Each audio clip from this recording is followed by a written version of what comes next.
em Gênesis capítulo 28, Gênesis capítulo 28, a partir do versículo número 10, Gênesis 28, versículo 10, né, dando continuidade àquilo que eu ministrei hoje pela manhã, aquilo que eu ministrei na terça-feira, rompendo, né, além dos limites. O texto diz assim: partiu Jacó de Berseba. Partiu por quê, bispo? Né?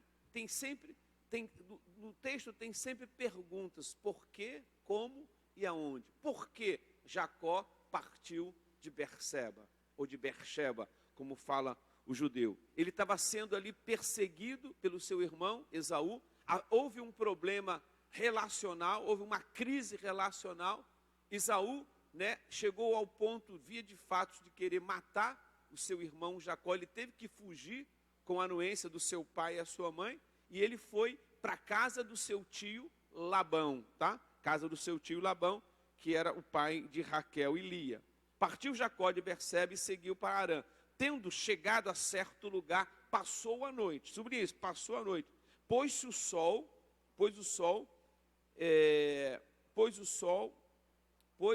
era sol posto.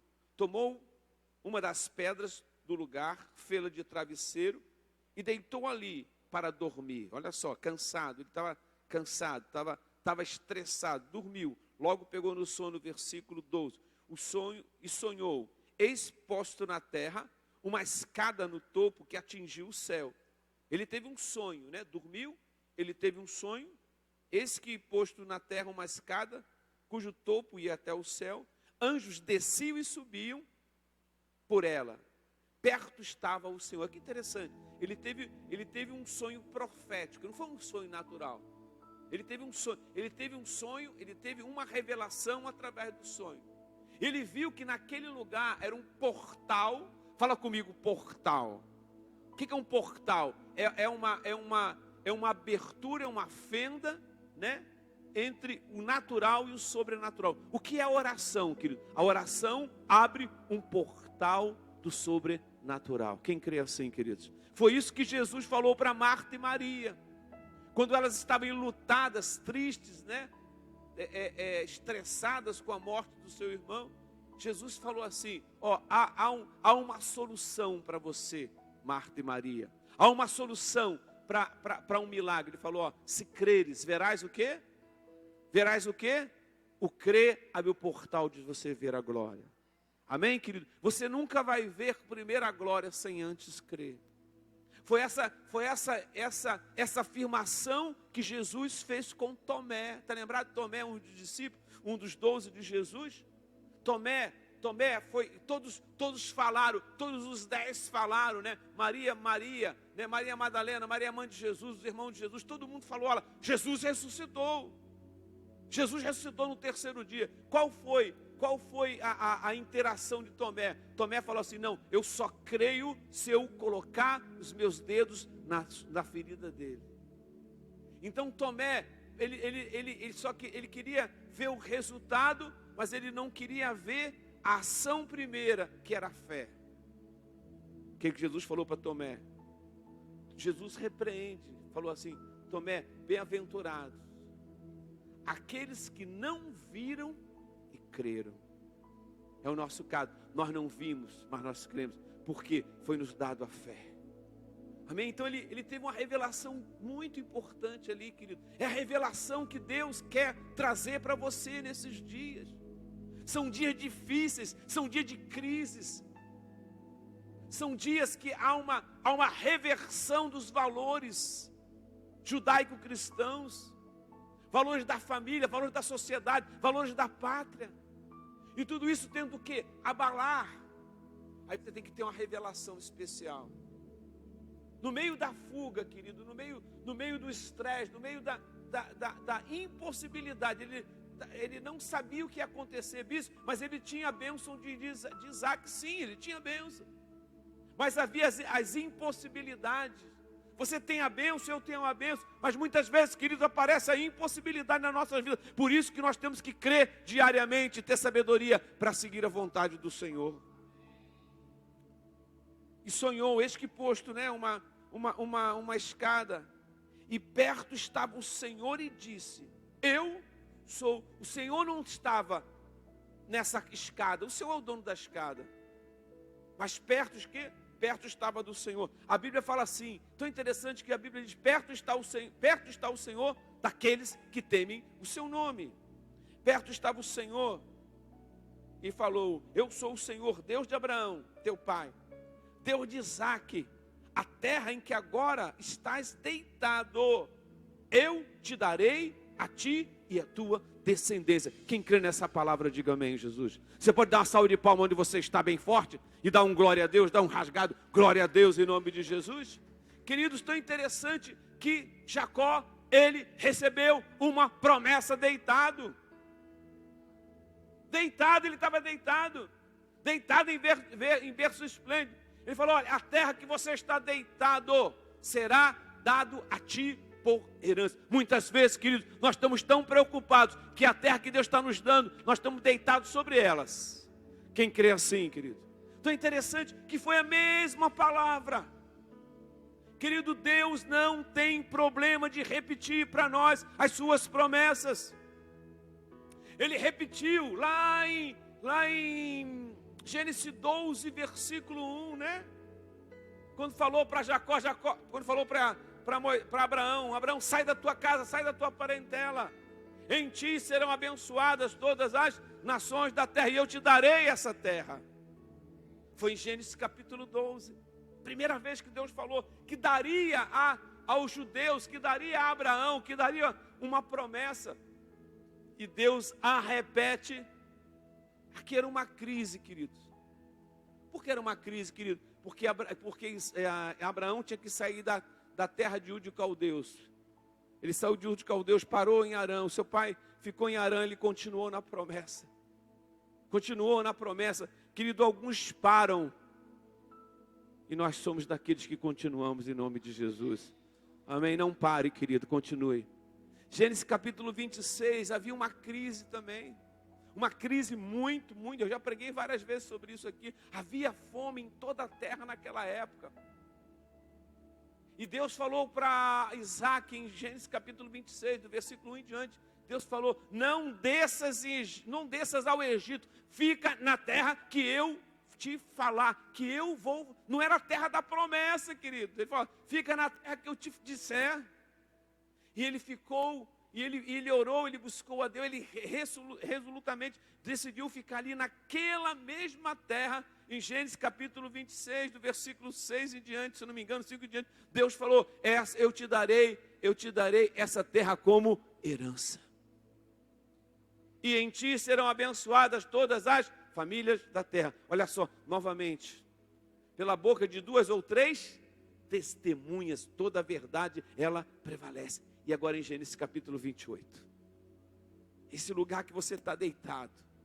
Talvez você esteja deitado aí, talvez preocupado em pagar aluguel, em pagar uma conta amanhã, em pagar a prestação do apartamento, ou da casa, ou do negócio que você está fazendo. Deus falou, aonde você está deitado hoje, é tua herança em nome do Senhor. Amém? Versículo número 14. A tua descendência será como o pó da terra. Quem crê nisso, diga amém. Estender-se-á para o oriente, para o ocidente, do norte para o sul. Em ti e na tua descendência serão abençoadas todas as famílias da terra. Eis que estou contigo e te guardarei. Olha só, aí Deus começa a falar, eis que estou contigo e te guardarei. Quem crê que Deus está te guardando? Te guardarei para onde quer que fores, e farei voltar a esta terra, porque não te desampararei até cumprir aquilo que eu havia prometido ou referido. Sabe que Deus falou para Jacó, não temas, porque eu não vou te desamparar. Não temas, porque você vai e você volta. E eu vou ser contigo. Sabe o que é isso? É uma promessa de Deus para a sua vida. Por quê, queridos? Porque muitas vezes as pessoas elas se desesperam, faz parte do DNH do homem. Mas Deus fala, não. Eu não vou te desamparar. Eu vou te levar, eu vou te trazer. Porque eu tenho uma aliança com a casa do teu pai.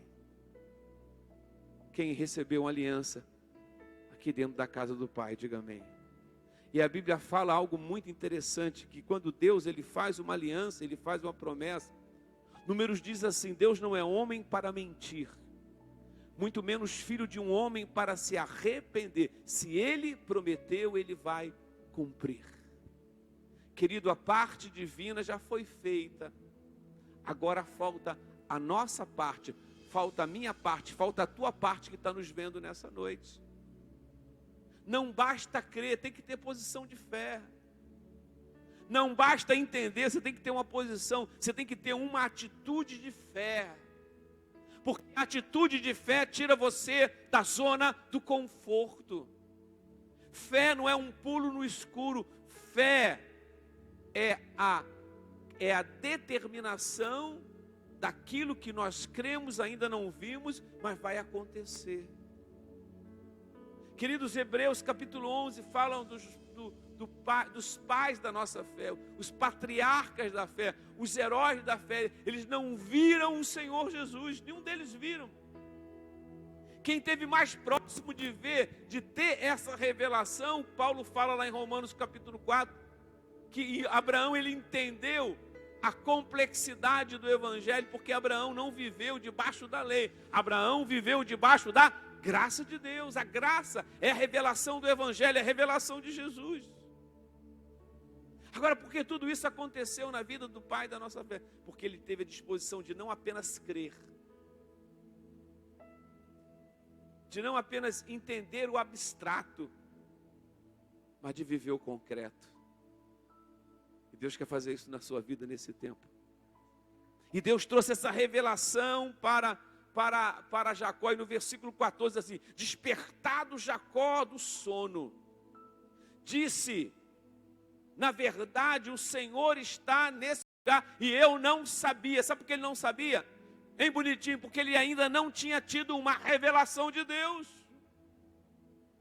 Sabe por que muitas vezes as pessoas não entendem o evangelho? Não é porque elas não são ignorantes, porque elas ainda não tiveram o conhecimento, elas ainda não entenderam. O Deus desse século cega o entendimento, cega o intelecto, eles não enxergam. Jacó não entendia e falou: agora eu entendo a crença do meu pai, agora eu entendo a crença do meu avô. Quem está compreendendo isso? Ele falou assim, na verdade o Senhor estava nesse lugar e eu não tinha a percepção, eu não sabia. E temendo disse: quão terrível é este lugar, é a casa de Deus. Ele teve medo, queridos. Nós temos que ter medo quando entrar na casa de Deus, porque aqui é o lugar que o Deus Altíssimo vai manifestar. Você tem que ter medo da pregação, porque a pregação fala de arrependimento, fala de confissão de pecado, fala de mudança de vida. Querido, o evangelho é nova vida, é nova criatura, é nova vivência. As coisas velhas têm que ficar para trás. As velhas crenças, as velhas prerrogativas, as velhas mazelas têm que ficar para trás. É isso que a palavra diz. Ele falou: tão temível é esse lugar, é um lugar temível. Querido, as pessoas têm que ter medo de entrar em contato com o evangelho, porque o evangelho requer mudança. O evangelho é radical. Sabe o que Paulo fala? Aquele que roubava, não roube mais. Aquele que mentia, não minta mais. Aquele que não trabalha, vai procurar um emprego e trabalhar, porque aquele que trabalha, aquele que não trabalha não deve comer. Isso é doutrina apostólica, doutrina paulina. Sabe por quê? Quão terrível esse lugar. Sabe o que acontecia com as pessoas na época da igreja primitiva? Eles tinham respeito pela igreja. Muitos não se aproximavam porque sabiam que tinha que mudar de vida. Não poderiam viver aquela vida. Porque a luz, ela não concorda com as trevas. A luz dissipa as trevas. E tendo se levantado Jacó bem cedo, olha só, bem cedo, de madrugada, ele falou: eu não posso ficar dormindo. Querido, você não pode ficar dormindo na indolência se você tem uma revelação de Deus. A revelação de Deus traz incomodação. Quando Deus nos mostra algo, nós começamos a acordar de madrugada. Ele acordou de madrugada, levantou-se de madrugada e tomou aquela pedra que tinha feito como travesseiro, que estava na horizontal. Ele colocou aquela pedra na vertical como coluna e sobre o topo derramou azeite. Querido, eu acho que a única coisa de valor que Jacó tinha era o azeite, mais nada. O azeite servia como combustível para a iluminação, servia como tempero para o alimento, servia como um produto para conter o apodrecimento também de alguns elementos, né? Principalmente da proteína animal. Era aquilo que ele tinha de mais precioso. Ele não teve problema de derramar na presença de Deus. Ele derramou o óleo, ele fez uma aliança, ele fez um compromisso. E fez um voto. E eis que ele falou no versículo de número 19. E ao lugar que cidade outrora chamava luz, deu o nome de Betel, que significa casa de Deus. E fez também Jacó um voto. O que é voto? Voto não é uma promessa, voto é uma aliança, voto é um compromisso.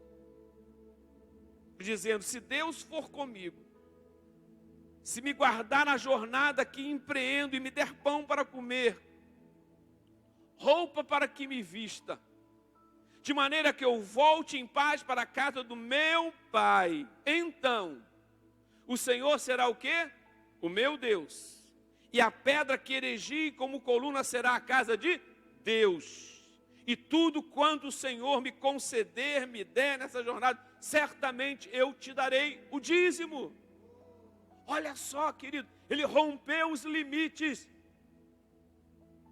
da fé, rompeu os limites financeiros. Querido, aquela visão mexeu com toda a estrutura de Jacó. Querido, a visão de Deus tem que mexer com toda a tua estrutura. A estrutura emocional, espiritual, financeira, moral, intelectual. E ele fez uma aliança, falou, se o Senhor for comigo e me trazer e me der pão para comer, eu voltar para casa do meu pai, roupa para vestir, o Senhor o que será? Primeira aliança, o Senhor será o meu Deus. Porque até aquele momento ele era filho de uma promessa, mas não tinha o Deus da promessa. Ele falou, eu aceito Jeová como meu Senhor, eu vou me converter. Querido, certamente no Val de Jabó, que foi o dia que ele converteu mesmo. Foi batizado naquelas águas pelo anjo, lutou com o anjo, foi batizado ali. Ele falou, olha, e aqui vai ser a casa de Deus. 3 pilares. Eu aceito o Senhor como meu Senhor. Segundo, aqui vai ser a casa de Deus. Terceiro, eu vou ser um dizimista. Querido, ele entendeu o que era ser dizimista, que coisa, né? Isso porque muitas pessoas não são dizimistas, porque elas ainda não entregaram o coração totalmente ao Senhor. Mamon ainda é o Deus dela. E é um Deus muito pobre, porque às vezes a pessoa não dá dízimo de um salário tão pequenino, né? E o Deus dele é pobre demais. Mas Jacó rompeu os limites. E eu quero orar com você, queridos. Quero ministrar hoje sobre a sua vida. Você que precisa de salvação.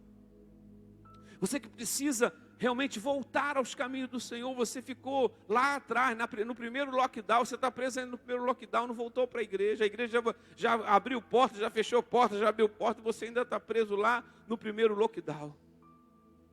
Eu quero orar com você. Eu quero liberar uma palavra de salvação sobre a sua vida. Eu quero que você entenda isso. Querido, o evangelho ele é radical. Ele radicaliza. Se você está entregando a sua vida ao Senhor nessa noite, coloca a mão no seu coração. Vamos estar orando nessa hora. Aqui embaixo você vai ver os nossos telefones, que você vai poder entrar em contato agora. E falar, eu quero esse Jesus que morreu pelos meus pecados, eu quero esse Jesus entrando na minha vida. Onde você está? Coloca a mão no seu coração e diga assim, Senhor Jesus, Senhor meu Deus, nesta noite, eu te recebo como meu Senhor, como meu Salvador, Entra na minha vida, entra na minha casa, entra na minha família.